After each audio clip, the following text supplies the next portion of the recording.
Hi, this is Laura, and I just wanted to record as we come up on our last few days of our first year here in Thailand. I wanted to record some thoughts on culture shock, just in case, on the off chance that somebody Googles how to deal with culture shock and they're struggling. Or I know I've spoken with a lot of people this year who are in the process of moving overseas, or who are in their first year as well. And so I just wanted to share some thoughts, sort of an image that we've had that's encouraged us lately in regards to culture shock before I forget what it was like to be new here in Thailand.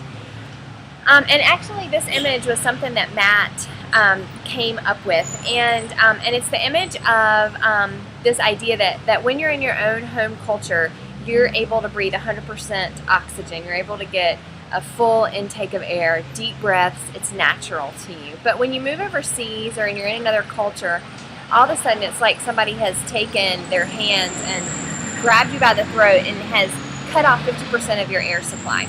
And you can survive on 50% of air. You can survive like that, but it's a lot harder and it doesn't feel nearly as comfortable.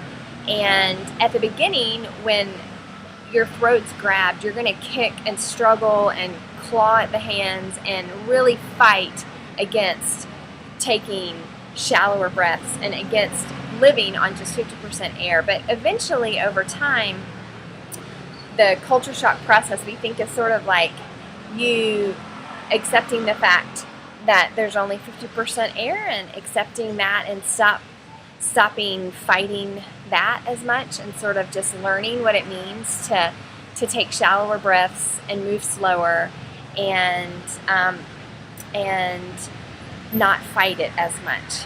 And we've heard that the culture shock process sort of goes through the same stages as the grief process does. That there's and this really wouldn't apply because there's a honeymoon stage, but in culture shock there's supposed to be like a honeymoon stage where everything is great and everything's new and exciting, and then you sort of hit the reality stage, and you can go through anger and grief and loss and doubt and questions like, what in the world have we done? And then eventually you get to this acceptance stage, just like you do in the grief process. You get to this acceptance stage where all of a sudden, over time, 50% air becomes the new normal, and you are able to accept that and able to even begin to thrive in that environment. But from what we've read and heard, 6 to 9 months is sort of the low point of the culture shock process for most people. And then you start prayerfully kind of coming out of that and starting to embrace the new normal within the new culture. So anyway, just some thoughts in case you happen to be either struggling with that initial shock of being in another culture, or you're preparing to do that. Maybe that'll be encouraging. Take heart, because it does get easier and it gets better. We're testimony to that. So yeah, hang in there.